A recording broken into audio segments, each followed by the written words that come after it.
ప్రజాసేవకు మరొక అవకాశం. కాక ఆశయాలను కొనసాగిస్తా. ప్రభుత్వానికి మంచి పేరు తెచ్చేలా పనిచేస్తా.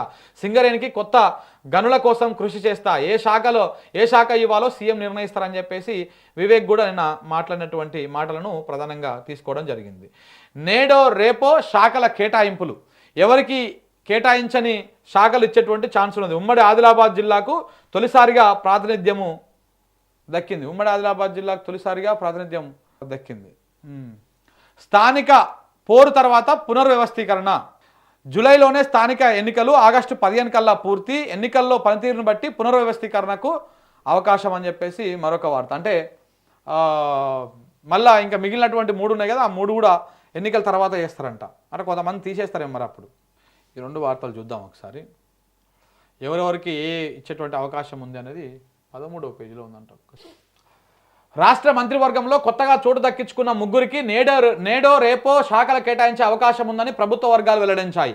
ఆదివారం పొద్దుపోయాక కొత్త మంత్రులకు శాఖలు కేటాయిస్తారనే ప్రచారం సాగింది. సామాజిక మాధ్యమాల్లో వారికి ఏ శాఖలు కేటాయిస్తారో కూడా ప్రచారం జరిగింది.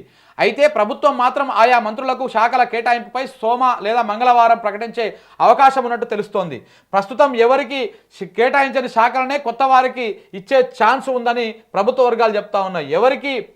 ఎవరికి కేటాయించని శాఖలు చాలా ఉన్నాయి. అవన్నీ కూడా సీఎం వద్దనే ఉన్నాయి. వాటిలో విద్య, పురపాలక, home, SC ST minority welfare, commercial tax, పశుసంవర్ధక శాఖ, న్యాయశాఖ, కార్మిక శాఖ, మైన్స్ అండ్ జియాలజీ శాఖ, క్రీడలు, యువజన శాఖతో పాటు మరికొన్ని శాఖలు సీఎం దగ్గరనే ఉన్నాయి. కాగా గడ్డం వివేక్ కార్మిక, మైనింగు, క్రీడా శాఖలు, అంటే గడ్డం వివేక్ కార్మిక, మైనింగు, క్రీడల శాఖ ఇచ్చేటువంటి అవకాశం ఉంది. ఇక్కడ ఎవరెవరికంటే వివేక్ వచ్చేసి కార్మిక శాఖ, మైనింగు, ఇంకోటి ఏంది క్రీడల శాఖ, ఈ 3 ఇస్తారంట. క్రీడలు అడ్లూరి లక్ష్మణ్ కుమార్కు ఎస్సీ ఎస్టీ సంక్షేమము. అడ్లూరి లక్ష్మణ్ కుమార్కు ఎస్సీ ఎస్టీ సంక్షేమ శాఖ ఇస్తారంట. ఇక వాకటి శ్రీహరికి పశుసంవర్ధక శాఖ, యువజన, న్యాయ లేదా మత్స్యశాఖ కేటాయించేటువంటి అవకాశం కనపడుతూ ఉంది. వాకిటికి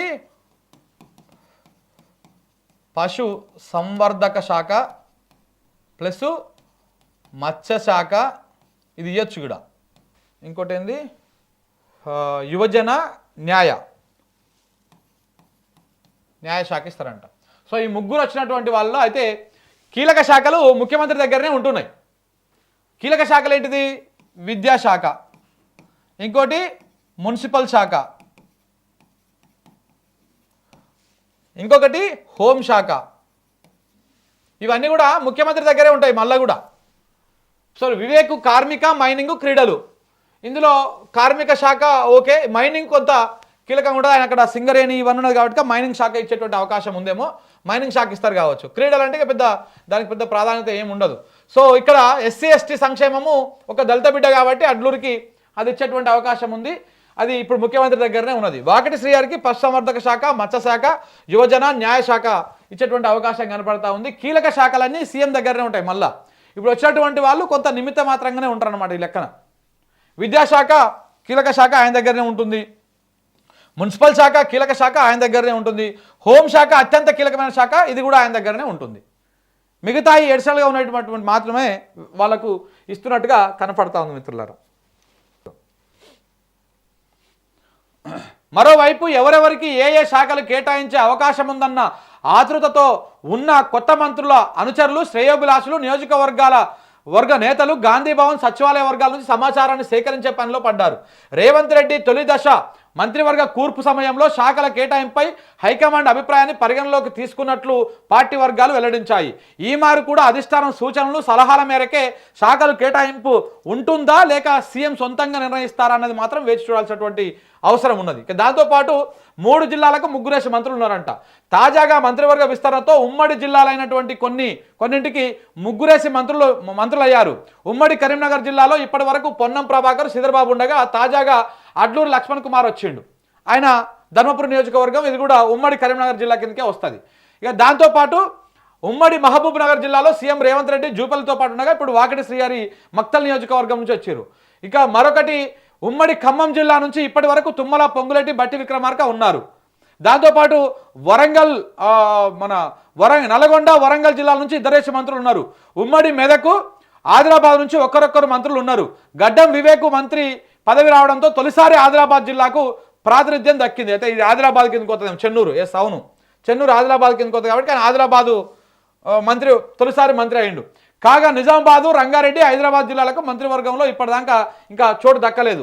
మలిదశ విస్తరణలో ఈ 3 జిల్లాలకు అవకాశం దక్కేటువంటి అవకాశం ఉన్నది కాబట్టి ఈ లెక్కన మా కోమటిరెడ్డి రాజగోపాల్ రెడ్డికి మంత్రి పదవి రాదుగా.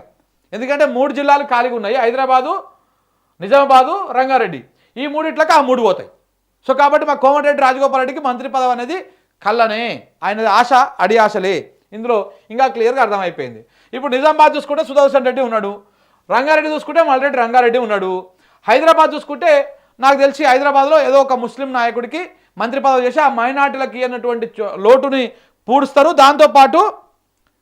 దాంతోపాటు ఇక్కడ ఈ సామాజిక వర్గాల ఈక్వేషన్ కూడా జిల్లా కూడా అది అయిపోతుంది.